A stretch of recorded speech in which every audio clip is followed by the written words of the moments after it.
A team of robotics researchers from Stanford just released a project called Mobile ALOHA. This is code they're open sourcing that allows you to teach a robot to do a variety of tasks with just 50 demos. What's really interesting and fun is today we'll show you a bunch of videos where this robot can be shown to do very, very useful tasks around the house. It can do laundry, use a vacuum, water plants, load and unload a dishwasher, and even open a beer. For now, much of the videos they're showing are teleoperated, a human controlling the bot. So that even without full set of fingers, the bot can be very useful, and it's open source, something they're sharing with everyone. Today, we've got Scott Walter joining us. He's a two-time robotics expert and co-founder. Welcome, Scott. Welcome, Herbert, from rather rainy Zurich. Thank you very much. Many of our robot videos have been doing very well, and we're being requested to take a look at a variety of different robots as they come. This one just popped up a few days ago because this team from Stanford just released it, and it's unique because it's a research team and they're opening this up as open source, so you can share a little bit of what it can do and what it can't do. So first of all, a little bit about the team. This is a group from Stanford, and it's Zhaipeng Fu and Tony Zhao and Chelsea Finn, and they launched this thing called ALOHA. So do you remember what ALOHA stands for? Low cost. It's a low-cost open source hardware, I think, something like that. Yes. That's right. Okay. So, this is the interesting thing. So they are able to show that with this robot, which will show what it looks like, it can autonomously complete complex mobile manipulation tasks, even though it doesn't have actual fingers, with just 50 demos. So they just show it 50 demos of one thing. It can do that. So I'm going to go ahead and play a video. There's quite a number of videos we're going to show here, and you can speak to them. Okay, as you can see, this is rather impressive. And if there's a sense of deja vu of what the robot hands look like and some of the names on there, it's because they did something back in the springtime that we'll take a look at. But as you can see, the robot has a reasonable amount of dexterity, despite the fact it's all thumbs. Literally just two opposing thumbs. Doesn't have any other fingers in there. The most basic gripper you could possibly imagine. Yet here we go. We're able to see it do what seem to be very complex human-like tasks. And I think the thing that amazed me the most when I actually watched this video is I had no idea that graduate students knew how to cook. So the fact that they were able to demonstrate this to the robot was probably the most impressive thing. So evidently they really can cook up a pretty good storm if they want to. And, you just imagine being able to train this 50 times. So that must have been was that 50 days, or they had quite a mob of people they needed to feed. Mm-hmm. Probably the entire campus was happy with the results of some of these meals. So, so the idea is to come up with a way of being able to see what it's going to take to do the training of humanoid robots, or as they're saying, like basically two-armed robots. So, and they want to make sure they're mobile. So I ask you a simple question, Herbert, that if you wanted to come up with the most basic kind of robot structure that would be able to do human-like tasks, what would be the bare minimum you would need? I think I've heard quite a bit that you can actually be very, very successful with just torso up, and then having two, I guess, arms, and then something that grabs and holds, and you can do package pick and place. Yeah, gripping. Right. And then the other part that's kind of missing, and that what we humans are able to do, is we're mobile. So you're just like, we want to come up with a mobile platform. And you have several decisions. One is that you can try to go all out and actually make it bipedal and go through the whole problem of balance and walking and everything else. Or you can say, let's keep it very simple. We want to be able to see what we can do with mobility. It doesn't have to be perfect mobility. We're not going to worry about going upstairs or uneven terrain, but let's just have something that's able to navigate a two-dimensional environment and is able to have, let's say, a speed similar to human walking speed. And the easiest solution to that is just to get a mobile base. So that's what they did, is they got a mobile base. Now, the other thing that they've done here, which is really quite clever, is they did not build this all from scratch. These are off-the-shelf robot arms that you're able to buy that are designed to be used by researchers from Robotics. And they use also an open source operating system, several open source operating systems. The most famous one that are typically used by the researchers is the ROS, the ROS, which stands for like Robot Operating System. That a lot of researchers like using for being able to go in and train their own bots and come up with their own control systems. Now, again, sort of a question is that we've talked in the past about how expensive different industrial robot arms are. And if you look at it, both those arms look kind of like scaled down industrial robot arms. Matter of fact, they are 6-degree of freedom arms, the two that they have on there. How much do you think those arms cost a piece? I would not be able to guess at all. No idea. Okay, It could be okay. very So cheap. It a could be very normal, expensive. yeah, see, a normal industrial robot arm, if you're lucky, you might be able to get in the low end around $30,000, and the high end is going to be 50 or more. And then if you're Yeah. looking at like the end of arm tooling and everything else, it quickly gets to the hundreds of thousands of dollars. So these arms are each around $5,000. Now there's actually more than two arms here because a lot of the training was done telerobotically. In which case they had a second set of arms behind those arms that an operator was grabbing onto and using it kind of like an exoskeleton. And the operator was very close to where the action was and be moving it around and then using the movement of those arms to train or cause the actual robot arms to move around. Those were slightly lower payload arms. Because of that, they're able to, it's a little bit cheaper. So it's like, I think those were in the order of $3,000, something like that. And then they get a mobile base that they put in there. And then looking at their own PowerPoint bill of materials that they had, it seemed like it came in at a cost of somewhere around $30,000 for the whole thing, which is not bad to be able to put together such a low cost system to be able to operate from, to be able to demonstrate, look at different training techniques and look at Yeah. the ability of, can you use this in some sort of way to test out your own algorithms as far as neural nets, what's going to work, what kind of training sets are going to be there. So, and that's why they want to make it open source, is because now we can start getting lots and lots and lots of training data. Yeah. What's really cool, I guess, what I'm understanding, these are researchers, but they're showing that even with a low cost hardware, if you just train it 50 times, it can become autonomous. To train it, you want to do Yes. teleoperation. We're going to show a lot of videos that they shared. And then the only thing I'd caution people to remember is that some of these videos is autonomous and some of them are teleoperated. So it looks really cool. But what they're just trying to do is show you that even teleoperation, these bots can be very useful once you teach it. And how quickly can you teach it? That's what we're going to learn next year. Let's take a look at what they talk about. So the next tweet that they did, a post on X, Zipang Fu says, our robot can consistently handle these tasks. It can actually succeed 9 times in a row for the wiping the wine. So I'll show you a video where they drop the wine and it wipes it 9 times in a row. It'll do it right. Calling an elevator. And I don't know what this says. Robust against distractors for use cabinet and extrapolate to chairs unseen during training. I think there's a video there for training. So let's take a look at this and tell me what we're looking at here. Okay, so you're seeing a lot of different demonstrations they tried putting together there.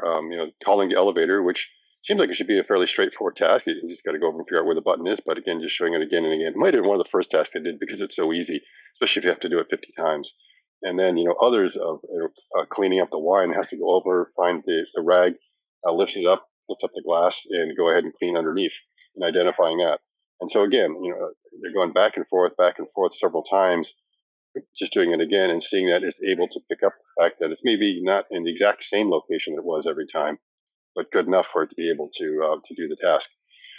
Now, these arms that they have are not extremely accurate arms. So that means they need to have a vision system that's able to hone in to get the accuracy they need at the end. So I think when I looked at the specs for these arms, it's somewhere between 5 and 8 millimeters accuracy. So if you think you know exactly where something is and you ask the arm to go there, it might miss it by up to 8 millimeters. And sometimes that could be critical in certain applications, industrial applications where you're trying to lay down a sealant bead exactly where you want it to be, or you're trying to drill holes into something. But in many applications just around the house, all you have to do is be close enough to be able to grab the thing, make sure you're there. And if you have the vision system, that is going to adapt. So I think that's where they're getting accuracy, is the fact that they're also incorporating a vision system in there to see where the objects are, identify where they are, to make sure they hit them right. So I'm not sure what happened. Like on the elevator, they said they were able to do that like 5 times in a row without a failure. Mm-hmm. And I assume the failure is just that they missed the button. Yeah. So it seems like that one should have been easier, and they did the wine. 9 times in Did a you row. see It's like, wow. the one with the chair? It missed pushing the chair, but then it somehow knew and it redid it again. So Interesting, interesting, interesting. Yeah, and remember they're doing this in a short time frame. It's just 3 graduate students, along with their other coursework and everything else they have to do, getting the kit code up and going. So it really is pretty amazing. And also the fact that they have to go through and train all these things. So that's a lot of. I mean, 50. It's not a huge number in the grand scheme it's of things not. when it comes to neural nets and the amount of data you need there. But still, some of those tasks, having to do them 50 times in a row, it can get kind of tedious, especially if you're having to do it telerobotically. And it seems like these Sure. guys are really good. And I would not want to play a video game against them because they must just be very, very Well, good I would at also think that they train it for different that control. specific environment, Mm-hmm. that specific elevator, Mm-hmm. that specific call button there. Not that you can now take this thing in some other some Yeah, office and then be able to call it. Maybe, maybe not, right? But it looks maybe, like that maybe, they yeah. trained it We'd have 50 to see. times for that scenario. But still, Mm-hmm. that's a good demo. So let's take a look at what else they do. How do we achieve this with just 50 demos? So for each task, if they just did 50 demos, how do they do it? The key is to co-train. So this is co-training. This is this idea that, not only do you just, you want to do the teleoperation first. So if like the wiping the wine example, when they co-train it, looks like here, you got the darker line Mm-hmm. at the top, you have a higher chance of success. If you Yes. do 50 demos, you're almost close to 90% chance of success. But if you don't co-train it, it's still pretty decent at 50% success. Yeah, which is not too bad, but again, it just comes down to that.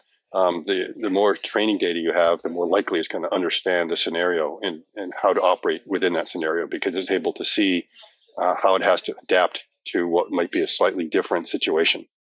So if you are just giving it a very rigid kind of example, it's just going to be focusing in on that. But if you just show it a broad spectrum of things, then it has an idea of, oh, okay, I can see how I can now fit this data into the particular situation I'm in now to make sure I have a higher chance of success. And it sounds like they're using a diffusion model, so that would make sense.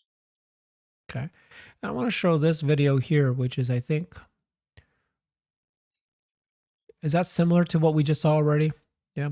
Yeah, I think we saw something like that. It's that's the one with the shrimp, but they made all sorts of different delicacies there. And that was the original tweet that I think kind of everyone noticed a few days ago, along with many follow-ups giving more and more detail of how this is working. Now, what we can't see right there, so we see the full bot. We can see the mobile platform that's there. We can see these two kind of standard-looking 6 degree of freedom arms that are mounted on a frame, which is mounted on that mobile base, and their control system, which seems to be like 2 laptops, probably running ROS and a few other things. So it looks like they have some sandbags there as well to make sure it doesn't fall over. So those red bags are down the bottom, and then they have dismounted the telerobotic arms. Hmm. So there are going to be some telerobotic arms that we're going to see, I think, later in some of these other examples showing exactly how they did the training. And it's really remarkable when you think about one of the videos we see that what you're able to do with this kind of setup. And so what it tells you is that everyone thinks that a lot of the humanoid bots that are out there right now, the hardware is just not going to be up to be able to do a lot of these tasks.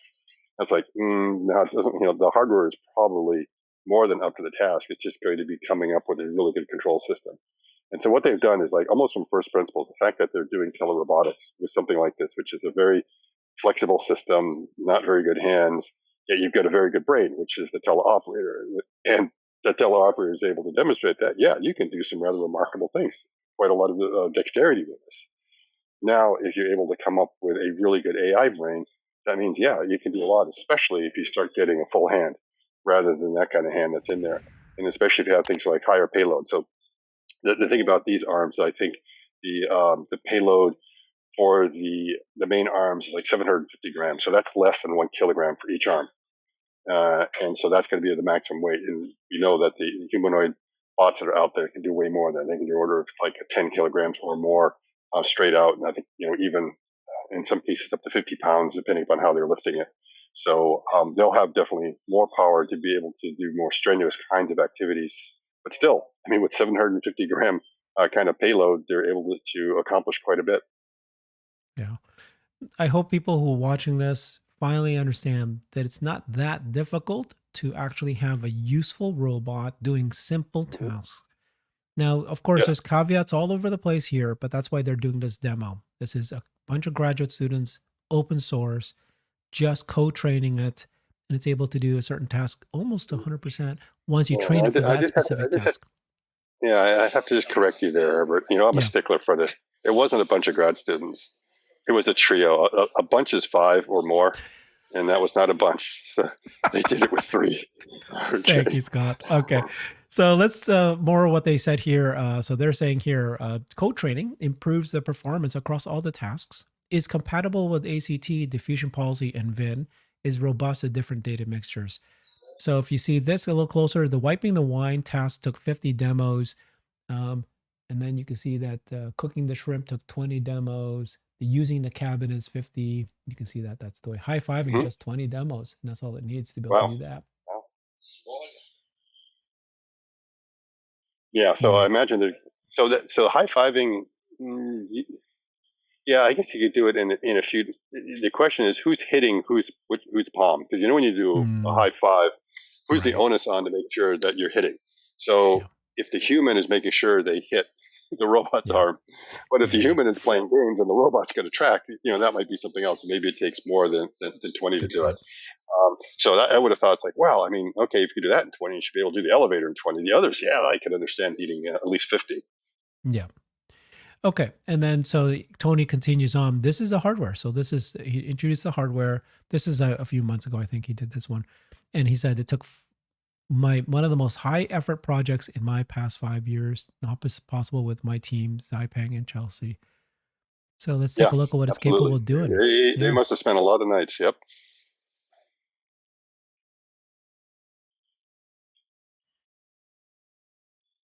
Now, this is something I think they did back in the spring, and when we first saw it, that kind of opened my eyes up. And I think my comment was, I had no idea that a pair of crappy hands like that could that kind of manipulation.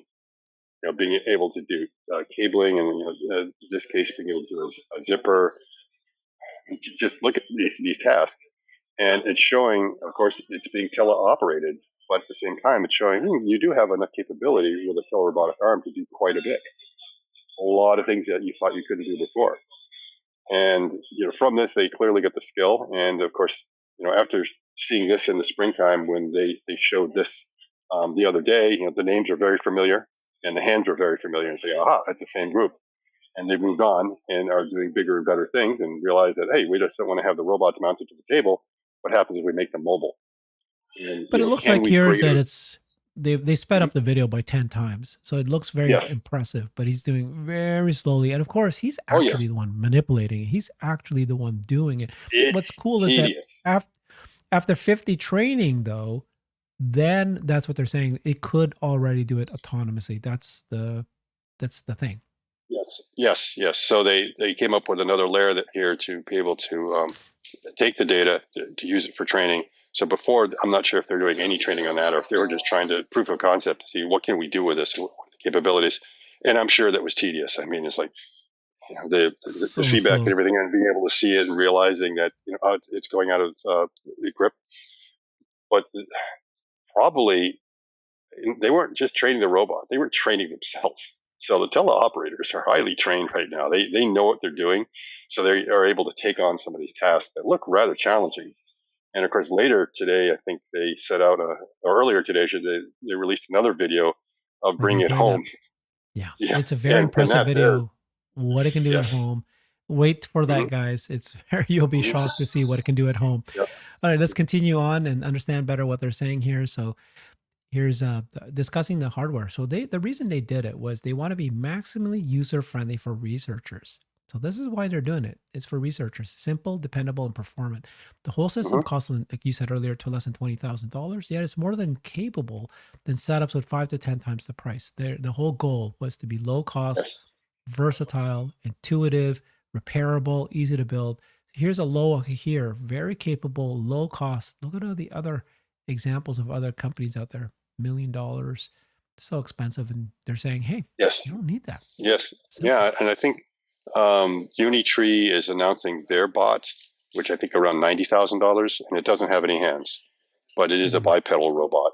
And I think they're only making it available for researchers. So, the thing is that some researchers might find this more affordable and something that they're able to get together more easily, because I think these arms are fairly inexpensive, and I think there's a fairly good supply of them for researchers. So if you order them, you'd probably be able to get them pretty quick. So Tony says that it moves fast, similar to human walking at 1.42 Yes, meters per second. Now that's a wheel though. This is a wheeled robot, that's wheel. That's and wheel. it's on That's wheel. on a flat surface, clean Mhm. office, stable, Yes. manipulates heavy pots, a vacuum, whole body, all degrees of freedom, teleoperate simultaneously, untethered. I get it, but it's also something you really wouldn't use, would you? I mean, it's like a giant big thing. It's a good research Yeah. project. So the arm is a 6 degree of freedom arm as opposed to a human arm, which is 7. So it's very close to the capabilities of a human arm, but not exactly, but very, very close. And of course, you don't have the full fingered hand. You have those grippers, but again, for a research tool, it's good enough to maybe start creating a lot of the training sets. And what would be interesting is to see whether you could potentially take the training sets that they're using and being able to transfer them to some other form, some other kind of bot, 2 arm bot, Right. humanoid type of bot, and see if you could do training that way. Yeah. Okay, so let's continue on. Him talking about the actual robot itself that they created, low cost. It can carry 100 kilograms, moving up to 1.6 meters per second, costing only $7,000. Simultaneous arms and base control. We simply tethered the operator to the mobile base, backdragging Hmm. the wheels. So this is what it looks like. The teleoperator, uses it here. There's a laptop here. There's this mobile base, battery pack, and then you got the 2 arms sticking out here. Simple. Yes.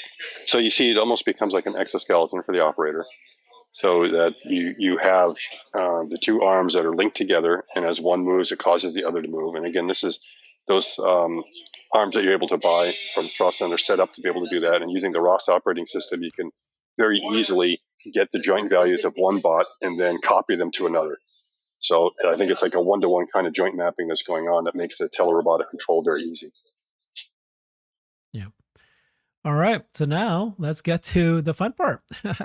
This is Mm. going to be the actual demo of what it can do in the home. And then the reminder to folks is that this is teleoperated. So it looks really, really impressive, but it's just teleoperated for now. But what they've shown you earlier is that after they've practiced a task for 50, again, it's hard to know, like, can you do laundry just 50? I don't think so. You know what I mean? But like a Yeah, callless that's elevator, hard to that's say. straightforward. Right, right, right. So it may take more because laundry it's very complex. I mean, Variable. fabric is very difficult to work with. But the first thing is just seeing that a very simple mechanical design can do a lot of these things, which means, wow, maybe the bots we start seeing in the home environment might not be as complex as we expected. It may be that you can have lower cost, simpler versions. You just need to have the brain. Just need the RAM. So let's take a look. He's Zepang Fu says the mobile Aloha's hardware is very capable. We brought it home and tried more tasks. This is actually real time. They released this video just a day ago. We brought it home and it can do laundry. It can self charge. It can use a vacuum. It can water Hmm. plants. Load and load a dishwasher. This is what everybody wants. Use a coffee machine. Obtain drinks from the fridge and open a beer. Open a beer. That's amazing. Open doors. That's what Play with Farzad pets. wants. That's what he's waiting for, right? Throw away trash, turn on and off a lamp. Let's go watch this video. It's a 3.5 minute video. Yeah. And we'll just watch it and you can talk over it. Yeah, so you can see quite a lot of very common house. Rather amazing. Just, oh, okay, yeah, that's very important. You get the day started there. Uh, that's not easy. So again, hats off to the teleoperator that's able to manipulate something like that. And that's a pretty bulky arm. So if you think about it, if you're really trying to unload a dishwasher, a lot of things, having a hand that big would be very difficult to get the access. So you would still need to slim it down a little bit. But hey, you can accomplish quite a lot. Okay, that's part of the laundry. The tricky part is going to be doing the folding. So I've always said that's something Optimus would be able to do. Kind of pick up a laundry bag or your laundry and drop it in there and do something like this. The question is going to be, when is it going to be ready after it comes out of the dryer, where there's going to be able to fold it.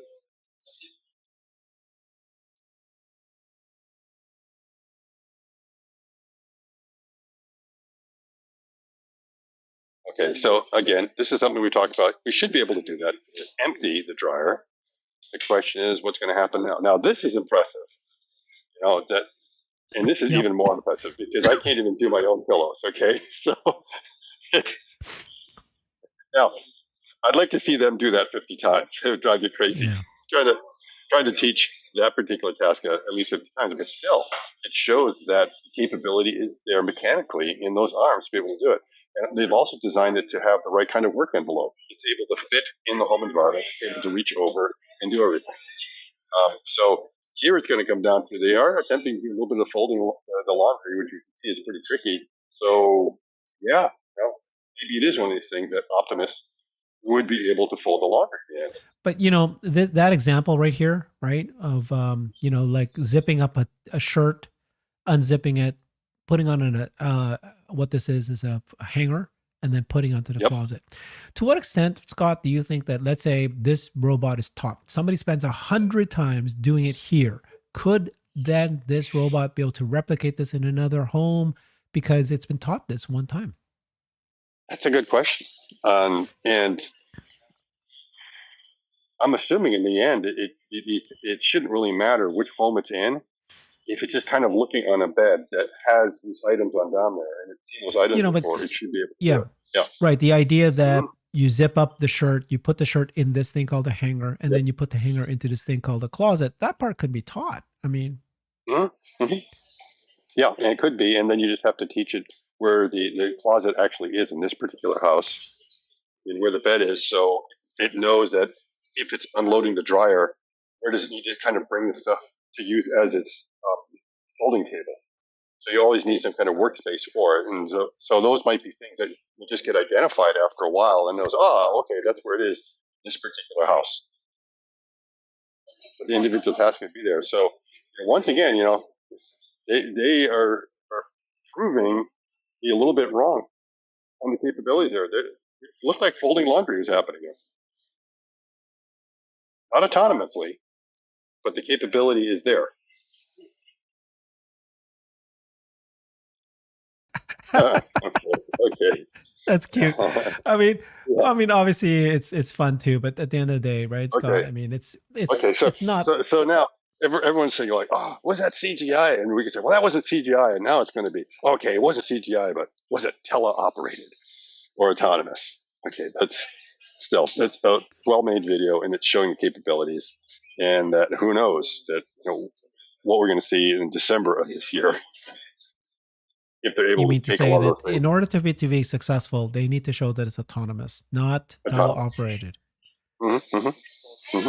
And so some things that they showed that you can take 50 times teleoperated, then train it, and has a 90% success rate and multiple succession of doing that same task. Those are things that when I looked at it, right, like, okay, pressing the elevator button, it's the pushing the chairs in. That's probably the most complicated one, opening, closing cabinets. But these things that they showed, I don't know, some of it looks more for fun. Like, can it open a bottle? Okay, so, teleoperated, it can do that. That's a party Mm-hmm. trick. But can you now teach autonomously a robot to I would know think a so. beer bottle, to grab it I from think. a fridge, to be able to know to grab it here, to know to open and then to be able Mm-hmm. to, I mean, like yeah. I would think that it would be pretty easy to demonstrate that you just put 50 beer bottles in front of it and then just go through and then demonstrate opening up the 50 beer bottles. And I'm sure there's enough fraternities on the Stanford campus that wouldn't have any problem getting the training data into people to empty the bottles. Uh, the then and you just want to make sure can it do that task and is it successful in that. And then you might have a separate task of like let's train it actually just getting a bottle out of the fridge. Just train that. Just train that. And so you have all these different separate tasks. And once it's good on those, then you just start training them together so that it learns, okay, get a bottle from the fridge and bring it to the table. Once it's to the table, there's a bottle on the table. Now we want you to open it. You've seen this before. And okay, I need to find the opener. And then it's going to have to know that either the opener is on the table or it might have an idea of where to go ahead and get it. So I think as you get enough of those tasks trained together, you can start linking them together to start creating more complex tasks. That I don't see why you should be able to do something like that. Scott, do you It's just think a matter of that, training. yeah, do you think that if that this training is very specific to this particular robot with these specific arms, with this specific weight and so forth, and this specific thing, or could you take the open source training it to open a bottle and then apply it to a totally different robot and somehow it will learn how to do the same thing? It's hard to say without knowing enough of what's going on. It seems like, certainly the teleoperation is linked one to one between those two different arms, but I assume they are kind of abstracting the data so that and Google was doing that with the RT2, is that they didn't really care about doing it in the robot coordinate system. They did it in the Cartesian coordinate system. And once you do it in the Cartesian coordinate system, it doesn't matter which size arm you have or which type of arm. So it may be possible that it could be generalized to other arms. And I think that's probably what they're thinking of, is that they're able to do a lot with this kit. And there's only 3 of them going around being teleoperators. And maybe they're saying, we'd like to have 100 or 1,000 of It's these out open here source. and different operators, and just doing competitions and making it open source, and now have this huge database of all sorts of training data that could be used not only to make this platform do amazing things, but then you could say, well, we should be able to then make That would be other cool. kinds Yeah. of bots that are put together. Mhm. So what he says here is that the robot is teleoperated in that video that we just saw for now. So they're certainly planning to show you For eventually that now, there's some of okay, this time. that's Yeah. interesting. Usually, you don't leave something like a for now if you really don't think you have a path forward. And then he says, our video is clearly inspired by the iconic PR1 video showing the hardware is capable. What we need is better AI to make the robot smart enough to do things on its own. So that's what they're trying to, impress on people. It's not the hardware. It's not going to be the Mm-hmm. hardware. It's the Definitely AI. not the hardware. And then he says here, we present our first steps in bridging gaps between teleoperation and autonomy. That's the interesting part right there. The gaps between Yes, teleoperation and autonomy.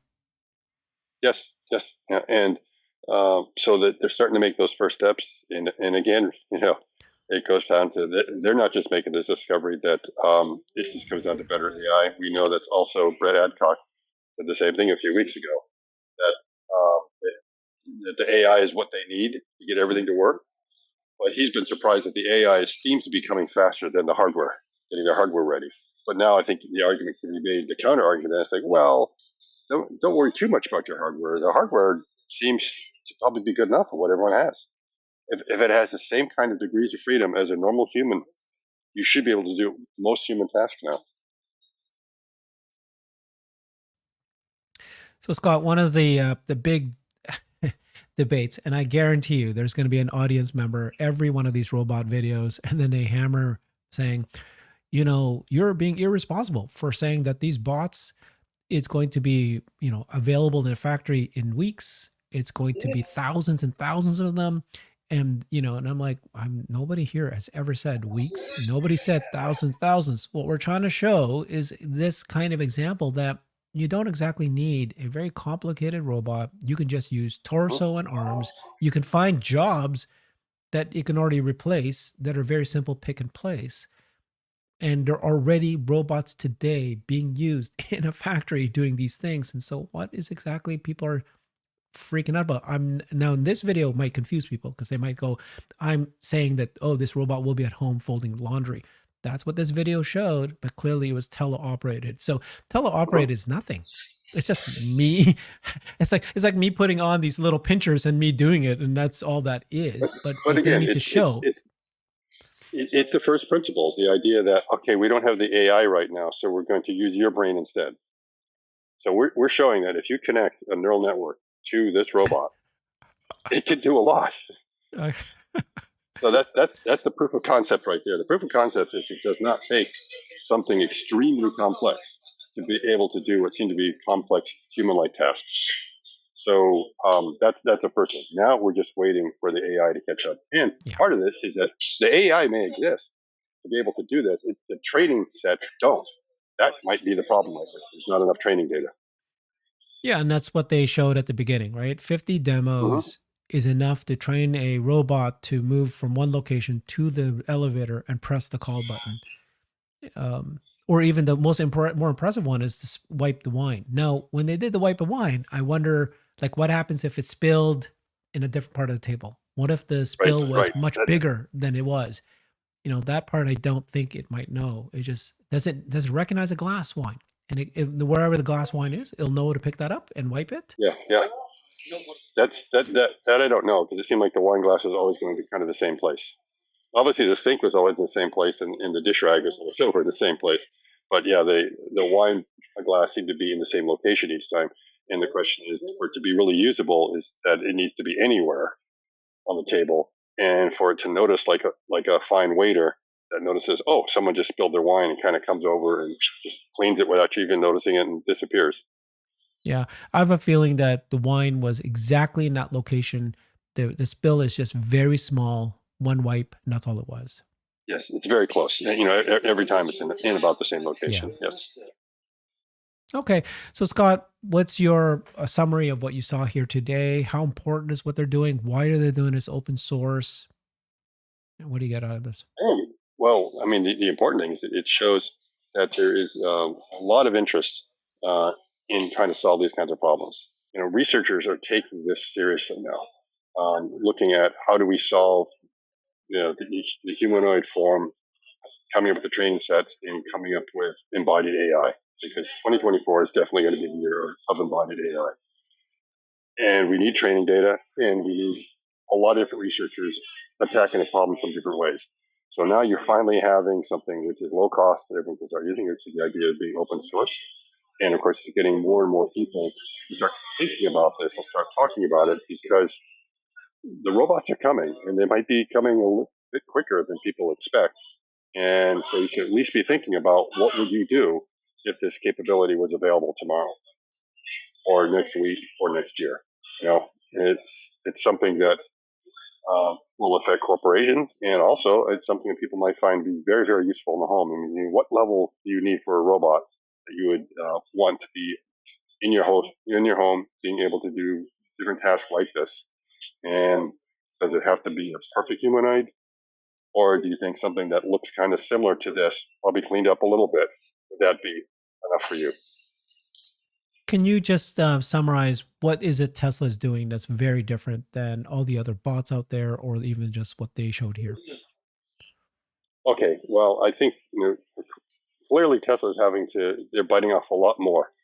So bipedal motion, the easy solution is to go ahead and put it on a mobile platform, and then you don't have to worry about balance, falling over, and worry about having it on a gantry. So in case it does fall over, so they get rid of all those problems and try to simplify it, because they wanted to go straight ahead and just say, we want to be able to manipulate two arms, have it mobile, and just start getting training data.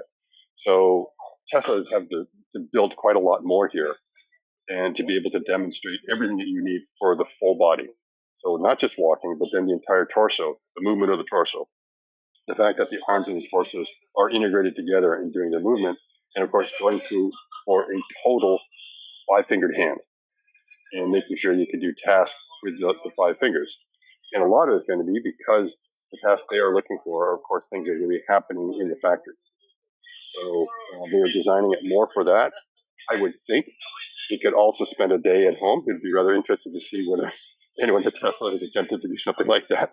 Bring Optimus home and see whether Optimus can So, fold the laundry. yeah, this bot can be teleoperated as well. But then tell me more about Mm-hmm. its AI. What can it do differently? You know, just what I mean. Like, what's the difference between what we just saw for 50 demos to train one particular thing?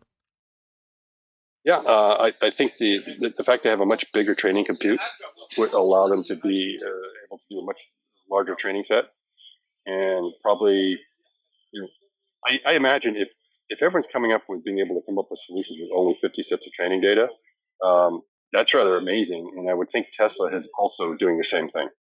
So, for Everyone is example, looking in at. this example, right, Scott, like you can move this eggs anywhere, and number one, Mhm. its AI knows it's an egg, Yes, whereas it's an the other egg. ones it Yes, doesn't know. You can move it anywhere, and then it can grab it yes. anywhere, and then it can Mhm. you can put the pan where it needs to be, all that kind of stuff. You Like need it to label the knows data.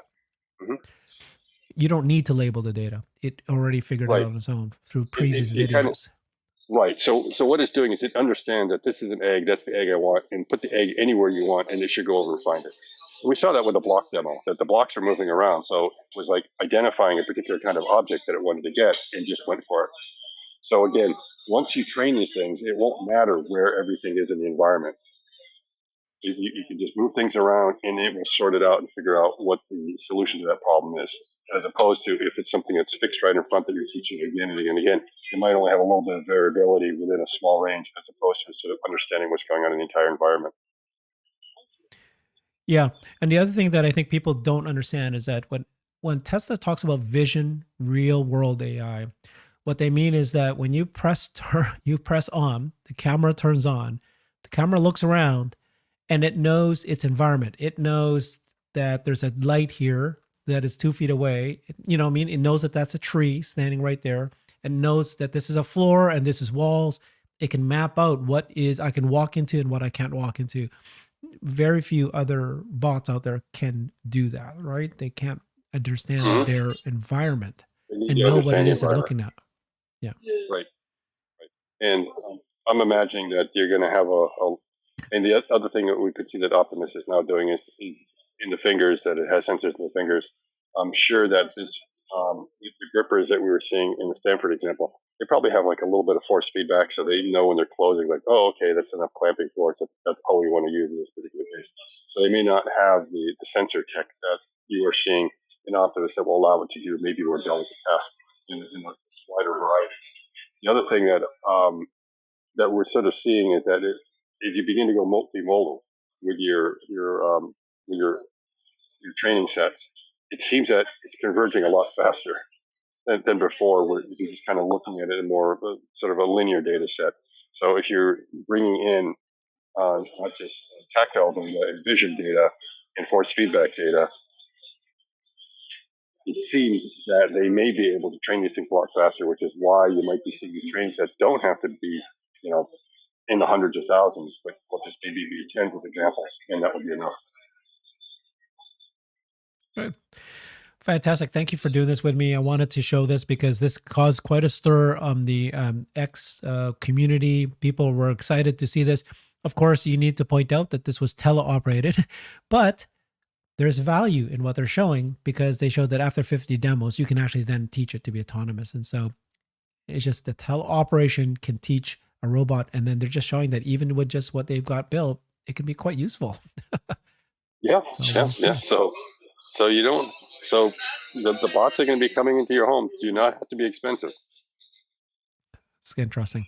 All right, Scott, thank you for taking your time, and we're going to do more of these as we go every week. Thanks, everybody. I've created a website that is the most comprehensive resource for the Tesla investor. Please check it out. Simply go to my website at herbertong.com.